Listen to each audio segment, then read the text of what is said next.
Hello, it's Vandana here from the Yoga Therapy Centre. Thanks for tuning in today. I'm just going to take you through what we have called a yogic detox process. We offer this at the centre quite frequently. There are a lot of clients inquiring what this is about, what's entailed, what are the benefits, and why should they do it. So I thought I'd just share this with you so that you can eliminate any curiosity that you have, perhaps even educate you from a yogic perspective of why such a detox might even be, strongly considered in your own wellness plan.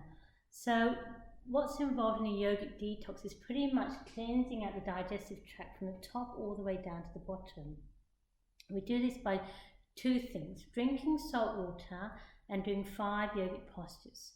So salt water is so that it acts as a rinsing agent. The water stays in the gut for us to act as a rinsing agent.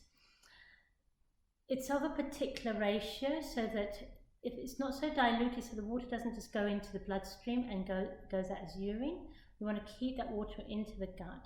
The salt has also got great quality whereby it softens and dislodges any undigested material or any fecal matter that's kind of tightly held or stuck somewhere within our gut. The yogic postures, there are 5 specific postures, and they also have 2 functions. The first function is that they open up the valves within the body. So the valves are like sphincters where they close off certain parts of the digestive tract so they've got a particular process that they need to do for a period of time. We want to open them up because we want to do a rinse. The first sphincter is between the esophagus and the stomach, and we want to open up that one. We want to let that water go through the stomach into the duodenum, open up the valve, go all the way through the small intestines, open up the valves between the small intestines and the large, through the large intestines. The next valve is here between the large and the rectum, open that valve out, and then finally the anus, and eliminate that water. The second action of these 5 postures is has almost like a washing machine effect, yeah? So we're rinsing and all that dislodged material, and then we're eliminating it out. So that's what's involved in a digestive detox. Why you would do it? Well, a number of benefits, yeah? We have so many complaints about digestion, flatulence, constipation, we have irritable bowel, we have leaky gut, we have Crohn's, we have diverticulitis, we have so many kind of problems, and those are just small superficial stuff that I'm talking about, because if they're left undealt with, then they can flare up into something quite big.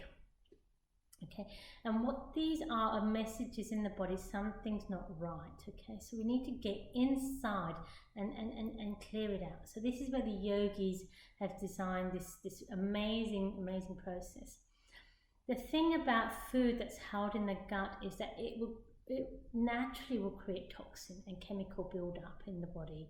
Okay, then that's not actually good for our fauna and flora and gut health. You'd know that there's problems in the gut if you were to look at your tongue. There's a coating on the tongue, then you've got gut problems. Now with food, we know if the food is held in the body, it doesn't take us to be a rocket scientist to know it's going to release toxins, yeah? Because if we had to leave food out, we know it will smell, it will release toxins. We don't actively eat that. So we don't want to actively keep undigested material. So check your tongue, see if there's anything, a layer of coating. If you're constipated, you're not going regularly, once again, there's a problem, you need to get that sorted. The thing that also to bear in mind is if food is held inside the gut and it is stuck in various parts of the body, right? All these parts, somewhere along the line, the food is stuck. There's a possibility that the absorption capacity is reduced. So what I mean by this is, so if this is your intestines, if you're to open it up, you have micro-like villi in there, and within these little tiny villi, okay, is where the food gets absorbed. It's also a place where tiny things can get stuck because it's a very confined space. They will get stuck. Okay, so when there's too much of that, the absorption capacity is reduced, and that becomes a problem because if the nutrients are not absorbed, no matter what food you eat, whether it's whole foods, organic food, you're watching diet, and what you're having, that nutrition is not really filtered through and pushed out to the very top part of the body, which is our skin. Okay, so even if our skin's kind of looking dry and dull and not so vibrant, then there's a possibility this gut, absorption capacity is diminished. So yogic detox would actually address that. If there's things stuck, the other problem is that we have weakness in what we call the gut and the mind connection. Yeah? There's nerve endings, and what's happening is that the food is stuck. The nerves are not able to trigger to the brain to release and start as peristalsis movement to release it. So that whole body-mind connection gets disrupted. When I've done these yogic detox for myself and for clients, for some reason or the other, anything in the mind, just kind of problems that we're holding or things that we go around and round and round, just disappears. Okay, it's like a mental rehab. The other thing that I've noticed is if there's any emotional held. Okay, so remember, if you've got some mental kind of things held, there's emotional things are held, the fact that we're eliminating, a lot of mental rehab happens, a lot of emotional rehab takes place.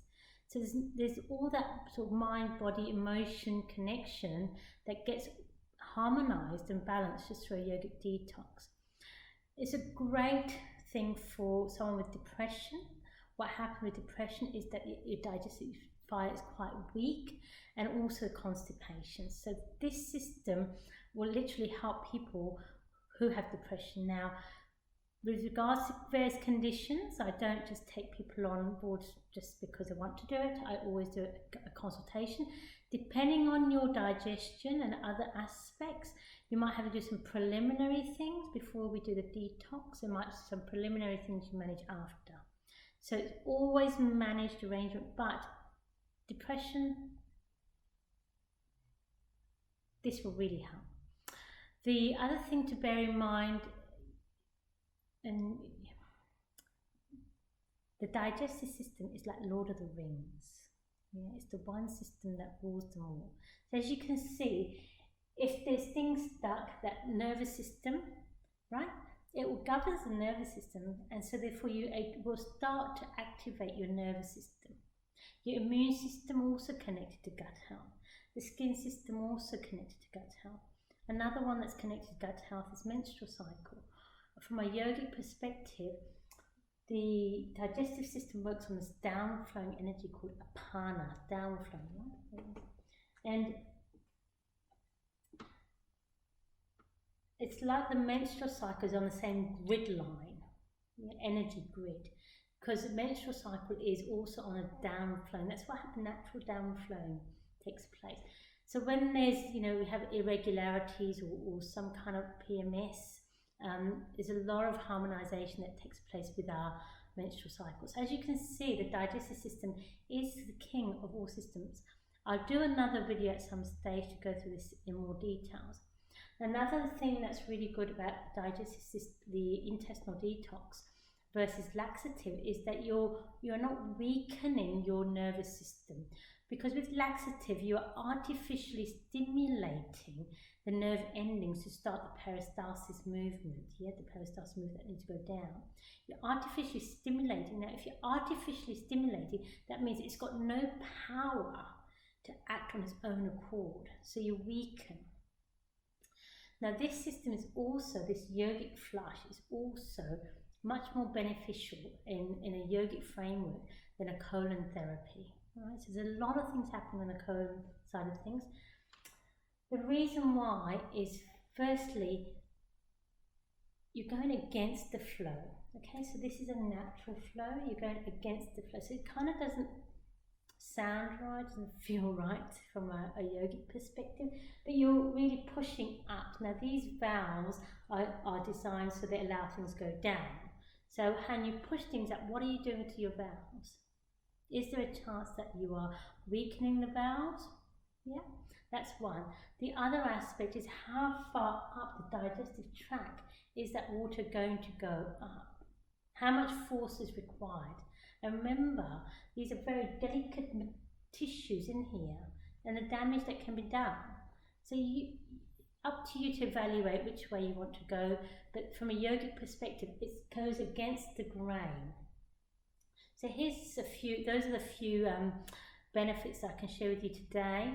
So what's involved is we do 2 versions of these detoxes. One is a small maintenance one where you're here with us for half a day. You've got 2 days before, 2 days after to observe, and that's just a general day-to-day maintenance. And you could do that either monthly or quarterly, depending on the health of your gut. We also do a full detox, like completely strip everything out. In that, you are here with us for half a day. You are literally managing your diet 1 week before and 2 weeks after. Now, I know some of you will say, well, it can't be exactly good to literally clear out everything, and you are correct. If you are not helping to build the mucus layer back again, okay? This is why the 2 weeks after is so important, and we are managing what you eat, because we want to rebuild the mucus lining within the gut and a healthy mucus lining. So I don't specifically take anyone on board unless you are committed to that 2 weeks. If you've got things going on, we don't do this detox, yeah? If you've got that 3 weeks total focus and you're able to say no to external, outside invitations for going out and eating or socializing, then we can by all means do this one. So it is a very safe thing to do, provided we do it all properly. I know when I've had and I've done this yogic detox, my whole taste buds change. Yeah, like just normal carrots from the supermarket, they taste amazing with nothing on them, no olive oil, no salt, no pepper, no nothing. Just amazing. So it really helps that fauna and flora come through. You're able to then really take control of what you eat and how you eat. It's a phenomenal process. So the yogic detox, yes, in summary, salt water, 5 yogic postures, rinse it out, cleanse, okay, get rid of all the undigested material, balance your fauna and flora inside, regulate your bowel movements. It's a king of all systems. Flush out your skin, have beautiful skin. Yeah, there's a huge connection. Head, heart, belly, total harmony. Something worth considering. If you've got any questions, kindly email, text us, and we'll sure to answer your concerns. But thanks for tuning in. Happy detoxing.